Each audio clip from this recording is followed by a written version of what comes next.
మీరు చూస్తున్నారు వైట్ఎన్ న్యూస్. మా ఛానల్ మీకు నచ్చితే లైక్ చేయండి, షేర్ చేయండి, సబ్స్క్రైబ్ అవ్వడం మాత్రమే. అనకాపల్లి పార్లమెంట్ అభ్యర్థిగా ప్రకటించిన తర్వాత 7 నియోజకవర్గాల్లోని 3 పార్టీ నాయకులు కదిలి పరిగెట్టుకొని తెలుగుదేశం పార్టీ, జనసేన, భారతీయ జనతా పార్టీ గెలిపే జైగా పనిచేసేటువంటి పరిస్థితి వచ్చిందంటే దానికి బ్రాండ్ సీఎం రమేష్ గారు. అలాంటి విలువలున్నటువంటి మన ఎంపీ అభ్యర్థి సీఎం రమేష్ గారిని మిమ్మల్ని ఉద్దేశించి మాట్లాడాల్సిందిగా సౌనీయంగా మనం చేస్తూ ఉన్నాం.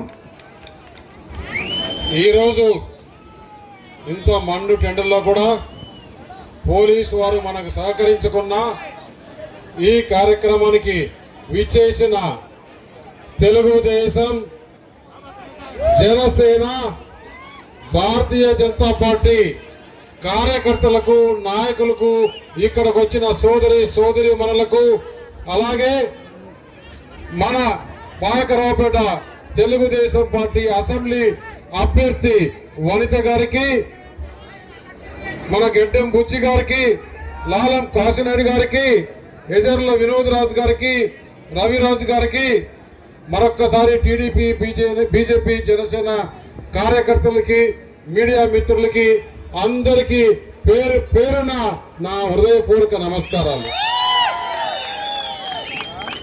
ఒక్కసారి ఈరోజు చూసాం ఏం జరిగిందో. ఈ ప్రభుత్వం పోలీసు వారు మనకు పర్మిషన్ ఇచ్చి మనకు పోయే రూట్లో ట్రాఫిక్ జామ్ చేసి వారికి రాజమార్గం ఏర్పాటు చేశారు. చూశారు కదా మీరంతా.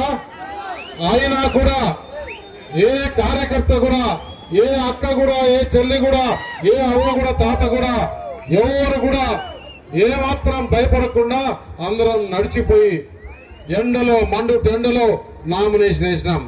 అది ఈ తెలుగుదేశం, బీజేపీ, జనసేన కార్యకర్తల పట్టుదల. ఎందుకు ఆ పట్టుదల? 5 సంవత్సరాలు ఈ ముఖ్యమంత్రి మనకు నరక యాతన చూపించాడు. అవునా కాదా? అందుకే చాలా విషయాలు అనిత గారు మాట్లాడారు. ఈ ప్రభుత్వం ఏమి చేసింది, రాబోయే ప్రభుత్వం ఏమి చేస్తుందో కూడా అనిత గారు చెప్పారు. నేను ఒకటే చెప్తున్నా, ఈరోజు ఒక్కసారి ఛానల్స్, టీవీ ఛానల్స్ ఏమున్నాయో ఎవరెవరు వారికి జగన్మోహన్ రెడ్డికి ఊడిగం చేస్తున్నారో అయ్యా మీకు చేతులెత్తి నమస్కరిస్తా. ఆంధ్రప్రదేశ్ లో ఏమి జరుగుతుందో, పాయకరావుపేటలో ఈ రోజు నామినేషన్ ఏ విధంగా జరిగిందో ఒక్కసారి చూపించండి. మీకు హైదరాబాద్ లో కూర్చొని ఇక్కడ ఆంధ్రప్రదేశ్ లో ఏమి జరుగుతుందో తెలీదు. సిగ్గు ఉండాలి. ఎండలో ఒక వెనుకబడిన వర్గాలకు జరిగిన ఒక మహిళ నామినేషన్ కి ఈ రోజు పాయకరావుపేట తరలి వచ్చిందంటే అది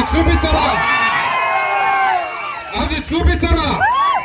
మీకు ధైర్యం ఉందా? ధైర్యం లేదు. మీరు చూపిస్తే జగన్మోహన్ రెడ్డి మీ పవర్ కట్ చేస్తాడు. దానికి భయపడి మీరు ఛానళ్ళు ఏవేవో రకరకాలుగా పేర్లు చెప్పుకొని బతుకుతున్నారంటే సిగ్గు ఉండాలి. మళ్ళీ ఈ జగన్మోహన్ రెడ్డి మాట్లాడతాడు, ఒక ఏబిఎన్, ఒక ఈనాడు, ఒక టీవీ5 అని చెప్తాడు. మిగతా వాళ్ళు చూపిస్తారా? అని అడుగుతున్నా. మీకు ధైర్యం ఉంటే నేను మాట్లాడింది ఇప్పుడు చూపించండి. ఈ జనాన్ని ఒకసారి చూపించండి. ఏమీ లేకుండా అవతల ఇప్పుడే YSR Congress party nomination file చేశారు. ఒక్కొక్కరికి 500 రూపాయలు ఇస్తే కూడా అట్లా వచ్చి అట్లా వెళ్ళిపోయారు. ఇప్పుడు ప్రజలు, నేను చెప్తున్నా, 13వ తారీఖు మీరు బటన్ నొక్కినప్పుడు వినండి. బటన్ నొక్కితే జగన్మోహన్ రెడ్డికి ఏమవుతుంది? అది కావాలి, ఆ కసి కావాలి. మీరు చెప్పే మాటలు ఆ ఛానళ్ళు కూడా చూపించాలి. ఏమనుకుంటున్నారు మీరు? ఒకరో ఇద్దరో మీరు ఏ విధంగా చూపిస్తే ప్రజలు ఆ మాదిరి అనుకున్నారా? ఇప్పుడు ప్రజల చేతిలో, ప్రతి ఒక్కరి చేతిలో మీడియా ఉంది. ప్రజల చేతిలో, ప్రతి ఒక్కరి చేతిలో మీడియా ఉంది. వాళ్ళందరూ కూడా ఆంధ్రప్రదేశ్ లో ఏమి జరుగుతుందో చూస్తున్నారు. నిన్న మొన్న ఇదే జగన్మోహన్ రెడ్డి ఏం చెప్తాడు? నా అక్కలు, నా చెల్లెళ్ళు, నా అవ్వలు, నా తాతలు, నాకు దేవుడున్నాడు, నేను మీ బిడ్డనంట. అయ్యా, నువ్వు మీ బిడ్డని చెప్తున్నావే, మీ ఇంట్లో చెల్లెళ్ళు మా నాన్నను చంపావు, మాకు న్యాయం చేయండి అని ఈరోజు ఆ శర్మిలమ్మ, ఆ సునీతమ్మ కొంగు పట్టుకొని అడుగుతున్నారు. మాకు ఏమి వద్దు, మా అన్నకు ఓటు వేయొద్దు,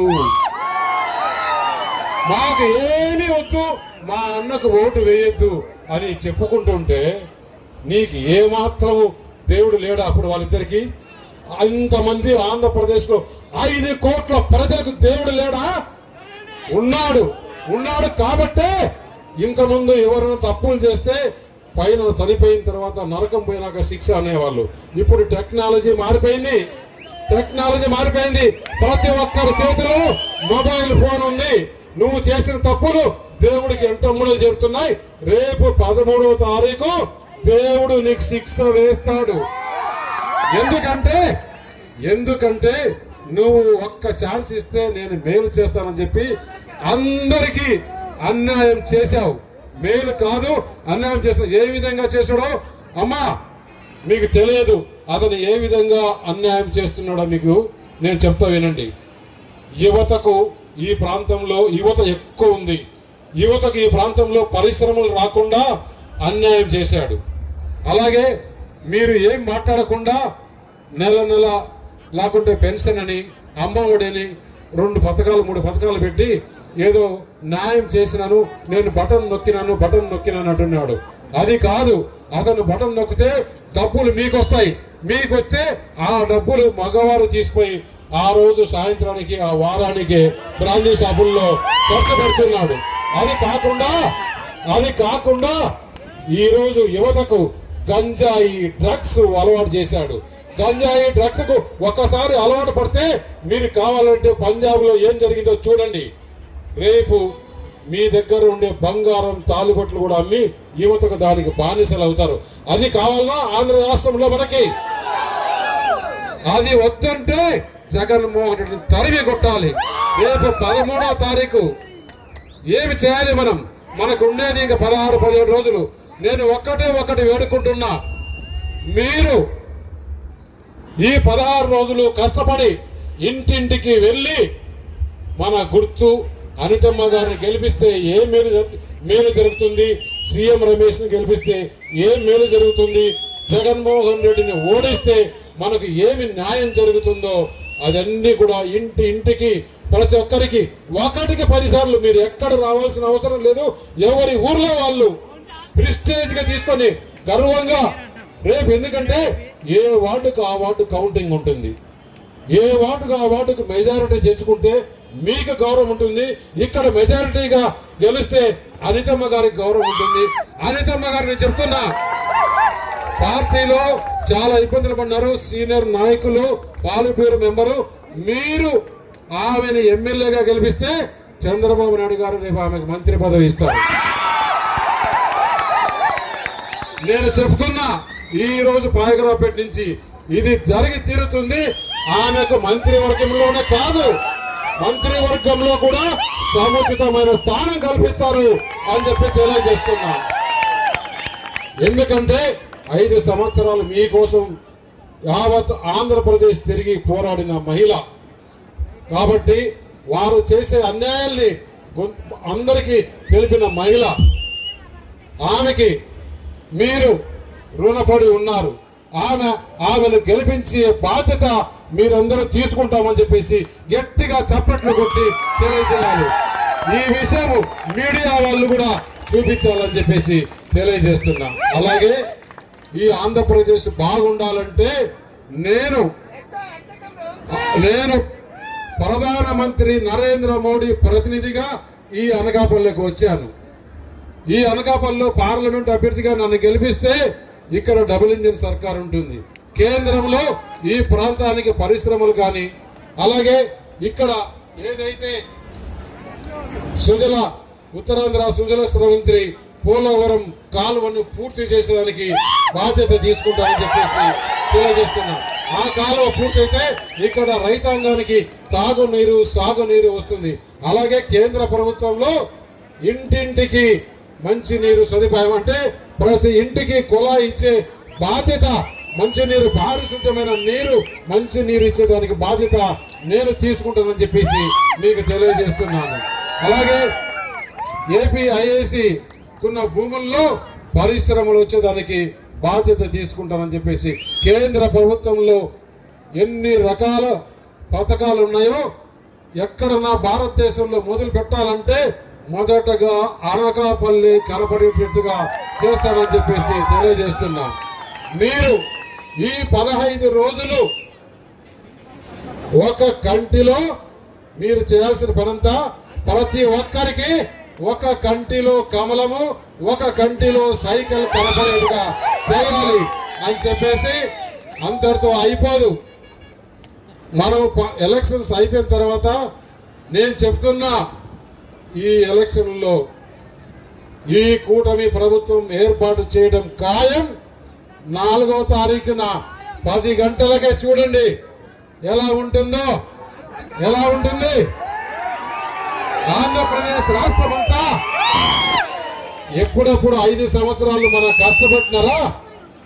ఈ కష్టపెట్టిన అధికారుల కథ, ఈ కష్టపెట్టిన ఆ పార్టీ నాయకుల కథ, అలాగే సంబరాలు కసి ఏ విధంగా ఉంటాయో చూసుకో. వారికి దబడే ఇప్పుడే ఒప్పుకునింది. అన్నిటికన్నా ఒక విషయం, ఇప్పుడు అనిత గారు ఉన్నారు, బుజ్జి గారు ఉన్నారు, మేము నామినేషన్ వేసేదానికి పోతున్నాం, వారు వస్తున్నారు. అన్న, ఈ ప్రాంతంలో ఎలక్షన్ ఎప్పుడు ఇలా జరగలా, మీరు వచ్చారు పార్లమెంట్ మెంబర్గా, ఎమ్మెల్యే క్యాండిడేట్లు అందరూ కూడా గెలిచే అవకాశం వచ్చిందని వాళ్ళు చెప్తున్నారు. నామినేషన్ పోయిన వాళ్ళు 5 మంది మనల్ని మీరు గెలిచిపోతున్నారు, ఏమి చేస్తావు ఆ జగన్మోహన్ నామినేషన్ ఏమంటే చేస్తున్నామని చెప్తున్నారంటే మీరు అర్థం చేసుకోవాలి. ఎలక్షన్ అయిపోయింది, ఫార్మాలిటీగానే ఓన్లీ మీరు బటన్ నొక్కేదే ఉంది అంతే. మీకు తెలుసు దేనికి బటన్ నొక్కాలా, ఏ విధంగా చేయాలని. అందుకే చెప్తున్నా, ఏ మాత్రం కూడా మీరు ఏమారద్దు. రకరకాలుగా ఈ 10 రోజుల్లో వారు చేసే కార్యక్రమాలు నాకు తెలుసు, వారు ఏమేమి చేస్తారని. మొన్న జగన్మోహన్ రెడ్డి ఒక నాటకం వేసినాడు, రాయి తగిలిందని. రాయి తగల్లా, పాడు తగల్లా. ఇంకా కూడా ఏమైనా చేసుకుంటారు, సింపతి వస్తుంది, అప్పుడు కోడి కత్తి కాస్త మాత్రని. వాళ్ళ గురించి ఏమి చేసుకున్నా కూడా ప్రజల మనసులో ఈసారి పార్లమెంటుకు సీఎం రమేష్ కు నొక్కాలి, కమలం గుర్తుకు నొక్కాలి, అసెంబ్లీ అభ్యర్థికి సైకిల్కు అనిత గారికి నొక్కాలని డిసైడ్ అయిపోయారు. కాబట్టి వారు ఎన్ని నాటకాలు వేసినా, వారికి కావాల్సిన ఛానళ్లు ఎన్ని నాటకాలు వేసినా కూడా ఏమీ కాదని చెప్పి తెలియజేస్తూ ఈ అవకాశం ఇచ్చిన మీకు అందరికీ నమస్కారం తెలుపుకుంటూ, అలాగే నా నామినేషన్ అనకాపల్లి పార్లమెంట్ అభ్యర్థిగా భారతీయ జనతా పార్టీ నుంచి నామినేషను అనకాపల్లిలో 24వ తారీఖు ఉదయం 11 గంటలకు నామినేషన్ ఇస్తున్నాను. సాయంత్రం 4 గంటలకు భారీ రోడ్ షో అండ్ బహిరంగ సభ. మీరందరూ కూడా తప్పకుండా పాల్గొని దానికి కేంద్రం నుంచి పార్టీ పెద్దలు, డిఫెన్స్ మంత్రి రాజ్నాథ్ సింగ్ గారు అటెండ్ అవుతున్నారు. అంటే పార్టీలో ఆయన చాలా సీనియర్ నాయకులు మన నామినేషన్కి వస్తున్నారంటే మీరు అర్థం చేసుకోవచ్చు భారతీయ జనతా పార్టీ ఆంధ్రప్రదేశ్ లో ఎంత సీరియస్ గా ఎలక్షన్ తీసుకుంటుందని చెప్పేసి. కాబట్టి మీరందరూ ఆ కార్యక్రమానికి వచ్చేసి జయప్రదం చేయవలసిందిగా కోరుచున్నాను.